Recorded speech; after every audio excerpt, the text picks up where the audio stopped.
So guys, ಇನ್ಸ್ಟಾಗ್ರಾಮಲ್ಲಿ D ಪಿನ ಹಾಕೋಕೆ ಈ ರೀತಿ ಅಮೇಜಿಂಗ್ ಆಗಿ ಫೋಟೋನ ನೀವು ಕೂಡ ಎಡಿಟ್ ಮಾಡ್ಬೋದು ತುಂಬಾನೇ ಈಸಿಯಾಗಿ. ನಿಮಗೆ ಎಡಿಟಿಂಗ್ ಬರಲ್ಲ ಅಂದ್ರೂ ಪರವಾಗಿಲ್ಲ, ನಾ ಹೇಳುವಂತ ಸ್ಟೆಪ್ಸ್ನ ನೀವು ಫಾಲೋ ಮಾಡಿದ್ರೆ ಈಸಿಯಾಗಿ ನೀವು ಕೂಡ ಈ ರೀತಿ ಡಿ ಪಿ ಫೋಟೋನ ಎಡಿಟ್ ಮಾಡ್ಬೋದು. ಅದು ಹೇಗೆ ಎಡಿಟ್ ಮಾಡೋದು ಅಂತ ನೋಡೋಣ without waste any time. So guys, ಈ ರೀತಿ ಡಿ ಪಿ ಫೋಟೋನ ಎಡಿಟ್ ಮಾಡೋಕೆ ಪಿಕ್ಸಾರ್ಟ್ ಆ್ಯಪ್ನ ಓಪನ್ ಮಾಡ್ಕೊಳ್ಳಿ. ಓಪನ್ ಮಾಡ್ಕೊಂಡಾದ್ಮೇಲೆ ನಿಮ್ಮ ಮುಂದೆ ಈ ರೀತಿ ಇಂಟರ್ಫೇಸ್ ಬರುತ್ತೆ. ಇಲ್ಲಿ ಎಡಿಟ್ ಫೋಟೋ ಮೇಲೆ ಕ್ಲಿಕ್ ಮಾಡಿಕೊಂಡು ಒಂದು ಬ್ಲ್ಯಾಕ್ ಬ್ಯಾಕ್ಗ್ರೌಂಡ್ನ ಆ್ಯಡ್ ಮಾಡ್ಕೊಳ್ಳಿ. ಈ ರೀತಿ ಒಂದು ಬ್ಯಾಕ್ಗ್ರೌಂಡ್ ಇದೆ. ಈ ಥರದ ಬ್ಯಾಕ್ಗ್ರೌಂಡ್ ನೀವು ಪಿಂಟ್ರೆಸ್ಟ್ ಆ್ಯಪ್ ಅಥವಾ ಗೂಗಲ್ನಲ್ಲಿ ಡೌನ್ಲೋಡ್ ಮಾಡ್ಕೋಬೋದು. ಅಥವಾ ಇದೇ ಬ್ಯಾಕ್ಗ್ರೌಂಡ್ ಬೇಕಾದರೆ ನನ್ನ ಟೆಲಿಗ್ರಾಮ್ ಚಾನಲ್ನಲ್ಲಿ ಆ್ಯಡ್ ಮಾಡಿರ್ತೀನಿ, ಅಲ್ಲಿಂದ ನೀವು ಡೌನ್ಲೋಡ್ ಮಾಡ್ಕೋಬೋದು, link in the description. So ಈ ರೀತಿ ಬ್ಯಾಕ್ಗ್ರೌಂಡ್ನ ಆ್ಯಡ್ ಮಾಡ್ಕೊಂಡಾದ್ಮೇಲೆ ನೆಕ್ಸ್ಟ್ ಇಲ್ಲಿ ಆ್ಯಡ್ ಫೋಟೋ ಮೇಲೆ ಕ್ಲಿಕ್ ಮಾಡ್ಕೊಳ್ಳಿ. ಈ ರೀತಿ ಒಂದು ರೌಂಡ್ ಸರ್ಕಲ್ PNGನ ಆ್ಯಡ್ ಮಾಡ್ಕೊಳ್ಳಿ. ಇದನ್ನು ಕೂಡ ನನ್ನ ಟೆಲಿಗ್ರಾಮ್ ಚಾನಲ್ನಲ್ಲಿ ಆ್ಯಡ್ ಮಾಡಿರ್ತೀನಿ, ಅಲ್ಲಿಂದ ಡೌನ್ಲೋಡ್ ಮಾಡ್ಕೋಬೋದು. ಸೊ ಈ ರೀತಿ ಆ್ಯಡ್ ಮಾಡ್ಕೊಂಡಾದ್ಮೇಲೆ ಪರ್ಫೆಕ್ಟಾಗಿ ಈ ರೀತಿ ಸೆಟ್ ಮಾಡ್ಕೊಳ್ಳಿ. ಈ ರೀತಿ ಪರ್ಫೆಕ್ಟಾಗಿ ಸೆಟ್ ಮಾಡ್ಕೊಂಡಾದ್ಮೇಲೆ ನೆಕ್ಸ್ಟ್ ಮತ್ತೆ ಆ್ಯಡ್ ಫೋಟೋ ಮೇಲೆ ಕ್ಲಿಕ್ ಮಾಡಿಕೊಂಡು ನಿಮ್ಮ ಫೋಟೋನ ಆ್ಯಡ್ ಮಾಡ್ಕೊಳ್ಳಿ. ಈ ರೀತಿ ನಿಮ್ಮ ಫೋಟೋದಲ್ಲಿರುವಂಥ ಬ್ಯಾಕ್ಗ್ರೌಂಡ್ನ ರಿಮೂವ್ ಮಾಡಿಕೊಂಡು ಆ್ಯಡ್ ಮಾಡ್ಕೊಳ್ಳಿ. ಫೋಟೋದಲ್ಲಿ ಇರುವಂಥ ಬ್ಯಾಕ್ಗ್ರೌಂಡ್ನ ರಿಮೂವ್ ಮಾಡೋಕ್ಕೆ ನೀವು ಫೋಟೋ ರೂಮ್ ಆ್ಯಪ್ನ ಯೂಸ್ ಮಾಡ್ಕೋಬೋದು. ಸೊ ಫೋಟೋದಲ್ಲಿರುವಂಥ ಬ್ಯಾಕ್ಗ್ರೌಂಡ್ನ ರಿಮೂವ್ ಮಾಡಿಕೊಂಡು ಈ ರೀತಿ ಆ್ಯಡ್ ಮಾಡ್ಕೊಳ್ಳಿ. ಆ್ಯಡ್ ಮಾಡ್ಕೊಂಡಾದ್ಮೇಲೆ ಫೋಟೋ ಮೇಲೆ ಕ್ಲಿಕ್ ಮಾಡಿಕೊಂಡು ಇಲ್ಲಿ ಮೇಲ್ಗಡೆ ನಿಮಗೆ ಎರೇಸರ್ ಕಾಣ್ತಾ ಇರ್ಬೋದು, ಇದ್ರ ಮೇಲೆ ಕ್ಲಿಕ್ ಮಾಡ್ಕೊಳ್ಳಿ. ಅದೇ ರೀತಿ ಇಲ್ಲಿ ಸೈಜ್ ಇದೆ, ಬ್ರಷ್ ಸೈಜ್, ಇದನ್ನ ಪೂರ್ತಿಯಾಗಿ ಈ ರೀತಿ 100% ಮಾಡಿಕೊಂಡು ಇದರ ಹಾರ್ಡ್ನೆಸ್ನ ಕಡಿಮೆ ಮಾಡಿಕೊಂಡು ಈ ರೀತಿ ಕೆಳಗಡೆ ಇರುವಂಥ ಎಡ್ಜ್ನ ಫೇಡ್ ಮಾಡ್ಕೊಳ್ಳಿ. ನೀವು ನೋಡ್ಬೋದು, ಎಡ್ಜ್ನ ಫೇಡ್ ಮಾಡ್ಕೊಂಡಾದ್ಮೇಲೆ ಪರ್ಫೆಕ್ಟಾಗಿ ಈ ರೀತಿ ಸೆಟ್ ಮಾಡ್ಕೊಳ್ಳಿ. ಫೋಟೋನು ಕೂಡ ನಿಮ್ಮ ಅಕಾರ್ಡಿಂಗ್ ಇದನ್ನು ಸೆಟ್ ಮಾಡಿಕೊಂಡು ನೆಕ್ಸ್ಟ್ ಏನು ಮಾಡ್ಬೇಕಪ್ಪ ಅಂದರೆ ಫೋಟೋ ಮೇಲೆ ಕ್ಲಿಕ್ ಮಾಡಿಕೊಂಡು ಇಲ್ಲಿ ಅಡ್ಜಸ್ಟ್ ಅಂತ ಇದೆ, ಇದ್ರ ಮೇಲೆ ಕ್ಲಿಕ್ ಮಾಡಿಕೊಂಡು ಇಲ್ಲಿ ಸ್ಯಾಚುರೇಷನ್ ಅಂತ ಇದೆ, ಸ್ಯಾಚುರೇಷನ್ ಮೇಲೆ ಕ್ಲಿಕ್ ಮಾಡ್ಕೊಳ್ಳಿ. ಇದರ ಸ್ಯಾಚುರೇಷನ್ ಮೈನಸ್ ಮಾಡ್ಕೊಳ್ಳಿ. ಸ್ಯಾಚುರೇಷನ್ನ ಮೈನಸ್ ಮಾಡಿಕೊಂಡು ಇದರ ಬ್ರೈಟ್ನೆಸ್ ಸ್ವಲ್ಪ ಜಾಸ್ತಿ ಮಾಡೋಣ. ಈ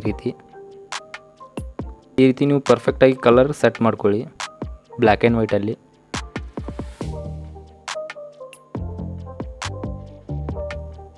ಈ ರೀತಿ ಸೆಟ್ ಮಾಡ್ಕೊಂಡಾದ್ಮೇಲೆ ಈ ರೀತಿ ಬ್ಲ್ಯಾಕ್ ಆ್ಯಂಡ್ ವೈಟ್ ಮಾಡ್ಕೊಂಡಾದ್ಮೇಲೆ ನೆಕ್ಸ್ಟ್ ಇದರಲ್ಲಿ ಇವಾಗ ಟೆಕ್ಸ್ಟ್ನ ಆ್ಯಡ್ ಮಾಡೋಣ. ಟೆಕ್ಸ್ಟ್ನ ನೀವು ಇದರಲ್ಲೇ ಕೂಡ ಆ್ಯಡ್ ಮಾಡ್ಬೋದು, ಆದರೆ ಇದರಲ್ಲಿ ಅಷ್ಟೊಂದು ಫಾಂಟ್ಸ್ ಸಿಗೋದಿಲ್ಲ. ಫಾಂಟ್ಸ್ ಇದ್ದರೂ ಅವು ಪೇಯ್ಡ್ ಇರ್ತವೆ. ಸೊ ಅದಕ್ಕಾಗಿ ಫಾಂಟ್ಸ್ನ ಇವಾಗ ಪಿಕ್ಸೆಲ್ ಲ್ಯಾಬ್ ಆ್ಯಪ್ನಲ್ಲಿ ಆ್ಯಡ್ ಮಾಡೋಣ. ಫಸ್ಟ್ನೇದಾಗಿ ಇದನ್ನು ಸೇವ್ ಮಾಡ್ಕೊಳ್ಳಿ. ಸೇವ್ ಮಾಡ್ಕೊಂಡಾದ್ಮೇಲೆ ಇದೇ ಫೋಟೋನ ಪಿಕ್ಸೆಲ್ ಲ್ಯಾಬ್ ಆ್ಯಪ್ನಲ್ಲಿ ಓಪನ್ ಮಾಡ್ಕೊಳ್ಳಿ. ಪಿಕ್ಸೆಲ್ ಲ್ಯಾಬ್ ಆ್ಯಪ್ನ ಓಪನ್ ಮಾಡ್ಕೊಂಡಾದ್ಮೇಲೆ ನಿಮ್ಮ ಮುಂದೆ ಈ ರೀತಿ ಇಂಟರ್ಫೇಸ್ ಬರುತ್ತೆ. ಇಲ್ಲಿ ಇರುವಂಥ ಟೆಕ್ಸ್ಟ್ನ ನೀವು ಡಿಲೀಟ್ ಮಾಡಿಕೊಂಡು ಇಲ್ಲಿ ಪ್ಲಸ್ ಮೇಲೆ ಕ್ಲಿಕ್ ಮಾಡಿಕೊಂಡು ಇಲ್ಲಿ ಫ್ರಮ್ ಗ್ಯಾಲರಿಯಲ್ಲಿ ಹೋಗಿ ಆ ಫೋಟೋನ ಆ್ಯಡ್ ಮಾಡ್ಕೊಳ್ಳಿ. ಈ ರೀತಿ ಆ್ಯಡ್ ಮಾಡ್ಕೊಂಡಾದ್ಮೇಲೆ ಪರ್ಫೆಕ್ಟಾಗಿ ಸೆಟ್ ಮಾಡಿಕೊಂಡು ಇದನ್ನು ಲಾಕ್ ಮಾಡ್ಕೊಳ್ಳಿ. ಈ ರೀತಿ ಲಾಕ್ ಮಾಡ್ಕೊಂಡಾದ್ಮೇಲೆ ಇಲ್ಲಿ ಕೆಳಗಡೆ ನಿಮಗೆ ಎ ಅಂತ ಕಾಣ್ತಾ ಇರ್ಬೋದು, ಇದ್ರ ಮೇಲೆ ಕ್ಲಿಕ್ ಮಾಡಿಕೊಂಡು ಇಲ್ಲಿ ಟೆಕ್ಸ್ಟ್ನ ಆ್ಯಡ್ ಮಾಡ್ಕೊಳ್ಳಿ. ನಾನು ಇವಾಗ ಒಂದು ಹೆಸರನ್ನ ಆ್ಯಡ್ ಮಾಡ್ತಾ ಇದ್ದೀನಿ.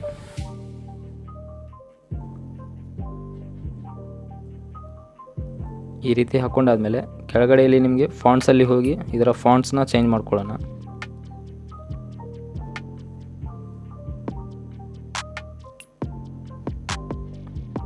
ಸೊ ಈ ರೀತಿ ಫಾಂಟ್ನ ನೀವು ಪರ್ಫೆಕ್ಟಾಗಿ ಆ್ಯಡ್ ಮಾಡಿಕೊಂಡು ಇದನ್ನು ಸೆಟ್ ಮಾಡ್ಕೊಳ್ಳೋಣ.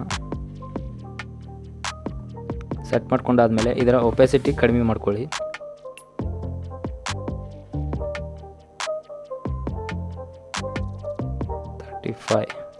ಸೊ ಈ ರೀತಿ ಒಪೆಸಿಟಿನ ಕಡಿಮೆ ಮಾಡ್ಕೊಂಡಾದ್ಮೇಲೆ ಈ ರೀತಿ ಟೆಕ್ಸ್ಟ್ನ ಆ್ಯಡ್ ಮಾಡ್ಕೊಂಡಾದ್ಮೇಲೆ ನೆಕ್ಸ್ಟ್ ಇಲ್ಲಿ ಮತ್ತೊಂದು ಟೆಕ್ಸ್ಟ್ನ ಆ್ಯಡ್ ಮಾಡೋಣ. ಈ ರೀತಿ ಪ್ಲಸ್ ಮೇಲೆ ಕ್ಲಿಕ್ ಮಾಡಿಕೊಂಡು ಡಬಲ್ ಟ್ಯಾಪ್ ಮಾಡಿಕೊಂಡು ಇಲ್ಲಿ ಒಂದು ಟ್ಯಾಗ್ಲೈನ್ನ ಆ್ಯಡ್ ಮಾಡೋಣ. ನಾ ಇವಾಗ ಇಲ್ಲಿ ಕ್ಯೂಟ್ ಬಾಯ್ ಅಂತ ಆ್ಯಡ್ ಮಾಡ್ತಾಯಿದ್ದೀನಿ. ಈ